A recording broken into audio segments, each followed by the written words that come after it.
이제 7번 문제입니다.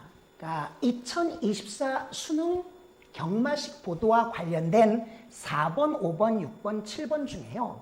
7번의 정답률이 가장 떨어지거든요. 미리 풀어봤을 테니까 한번 말씀드린다면 한 45% 정도의 정답률입니다. 그러니까 요새 수능의 특징인데요. 엄청나게 어렵다라는 문제들은 많지는 않습니다. 그런데 학생들이 끊임없이 이 문제에서도 틀리고 이 문제에서도 틀리고 이 문제에서 틀리도록 변별도가 있는 수능, 그러니까 킬러를 배제하되 학생들이 자꾸 조그만 실수라도 유도하는 수능으로 가고 있거든요. 특히 학생들이 제일 싫어하는 게 어떤 거냐면요. 일명 뚱뚱한 문제. 도표나 그래프만 보면 선생님 포기라고 하는 경우가 너무 많은데 이런 문제를 만났을 때 자, 문제 일단 읽어야겠죠. 읽어볼게요. 가나다에 따라, 그러니까 가나다에 따라 다 두 번째 문단에 있었고요. 보기에 대한 언론 보도를 평가한 내용으로 적절하지 않은 것, 틀린 거 하나 고르는 겁니다. 그러니까 좀 더 정확히 말하면 각 법 조항에 넓은 의미의 법이거든요. 각 법이나 규칙이 어떠한 요건과 효과가 있었는지 사례 적용하는 거고요. 단서 조항, 예외적인 것까지 잘 알아야 됩니다. 법은요, 일반적인 원리를 다루려고 노력하되 현실적으로 다루지 못하거나 예외를 두는 경우가 많거든요. 그래서 요건과 효과라는 원칙이 있고 이 원칙에서 일부 벗어난 예외가 있거든요. 하나 더. 가나다. 비슷한 거에서 다른 규정이 있다면 차이점에 주목해서 봐야 된다는 걸 두 번째 문단에서 한번 확인한 상태에서 갔었어야 된다는 겁니다. 볼게요. 다음은 동그라미 방송사의 의뢰로 세모 여론조사 기관에서 3차례 실시한 당선인 예측 여론조사 결과다. 그 중에 일부다. 세 조사 모두 신뢰 수준 95%, 오차 범위 8.8%포인트. 요거는 왜 중요하냐? 여기 오차 범위가 있었었거든요. 오차 범위. 네. 그 다음 일단 이 사례를 분석을 해볼게요. 1차 조사, 2차 조사, 3차 조사가 있는데 선거일 15일 전, 10일 전, 5일 전이요. 그러면 저는 이렇게 끊을 수밖에 없다고 생각합니다. 왜요, 선생님? 공직선거법에서 기간, 수치 정보는 중요하거든요. 투표 6일 전부터 투표 마감 시까지는 여론조사 결과는 보도할 수 없잖아요. 옛날? 그 다음 A 후보, B 후보, C 후보가 자 A 후보 42, 32, 10%포인트 차이가 났네요. 조금 더 차이가 있고요. 38, 37 두 개가 이건 약간 떨어지고 붙고 있네요. 그 다음에 얘는 좀 더 올라가고 있고요. 얘도 약간 올라가면서 진짜로 엎치락 뒤치락입니다. 거의 미세한 거네요. A 경주만 막 달리고 있습니다. 근데 B 후보가 뒤따르고 있네요. C 후보 따라가다 딸기다 이러고.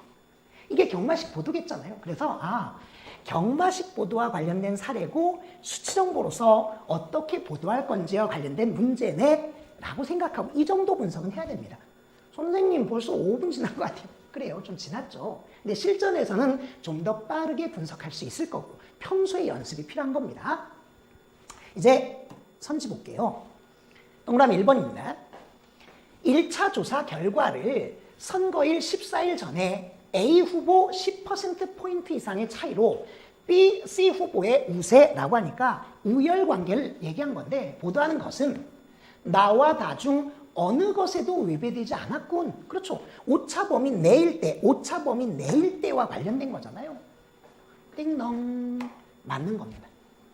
2번 2차 조사 결과를 선거일 9일 전에 A 후보는 B 후보에 비해 조금 앞서고 앞서고 이것도 우열이거든요. C 후보는 3위 서열화시킨 거죠. 1등, 2등, 3등 이런 거는 나에 위배되지만 다에는 위배되지 않겠군.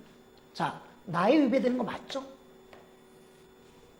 나에 위배되잖아요. 오차 범위 내를 밝히더라도 서열이나 우열은 안 되고요. 다음 뭐라고 했냐면 서열이나 우열 자체가 안 된다고 했거든요. 그래서 위배되지 않겠군? 위배되는 거죠. 다가 좀 더 엄격한 거였거든요. 그래서 답은 2번이고 이걸 고르는 게 되게 중요했습니다. 여기서 정답률 잠깐만 볼게요. 45%, 그러니까 100명 중에 45명, 한 10명 중에 4명, 5명이 여기서 멈춤했을 것 같아요. 풀 수 있는 근거는 다의 보도 준칙이 나의 특별 규정보다 언론기관들끼리 만든 거긴 하지만 좀 더 엄격했었다. 라는 것을 얘기를 해야 되겠죠. 이해됐나요? 자, 그 상태에서 3번 볼게요. 3차 조사 결과를 선거일 4일 전에 A 후보는 5차 범위 내에서 1위라고 보도하는 것은 가에 당연히 위배될 거고요. 다에도 위배됩니다. 판단을 끊어서 해야 되죠. 맞는 말. 4번. 1차 조사 결과를 선거일 14일 전에 A 후보 1위, B 후보 1위, 2위, C 후보 3위 서열화한 것은 나에 위배되지 않고 맞는 말. 2차 조사 결과를 선거일 9일 전에 같은 편으로 보도하는 것은 다에는 위배되는 거죠. 왜 위배되는 거죠? 다에 따르면 서열화나 우열화가 안 되는 거잖아요. 근데 여기 보면요. 10%, 20%, 그러니까 10명 중에 두세 명 정도가 4번 선지가 그랬을 때 판단을 못한 겁니다. 가나 다에 나온 내용을 적용할 때 끊어서 적용할 수밖에 없는데 시간이 촉박한 결과 실수했을 거라고 생각할 수밖에 없고요. 이게 최근에 변별력을 높이되, 그러니까 킬러를 배제하지만 변별력을 높이는, 그러니까 고도의 출제 기법과 관련된 문제일 수 있습니다. 다음 5번 가볼게요. 5번. 2차 조사 결과를 선거일 9일 전에 B 후보, A 후보와 5차 범위 내 경합이라고 보도하는 것은 다에 위배되지 않고 2차 조사 결과 위배되지 않고요. 얘는 5차 범위 내라고 해서 가능하잖아요. 경합이라고 얘기하는 것은. 경합이라고 하는 건 가능하잖아요. 그 다음 3차 조사 결과를 선거일 4일 전에 같은 표현으로 보도하는 것은 가에 위배되겠죠. 왜냐면 기간이 있으니까. 맞는 말이네요.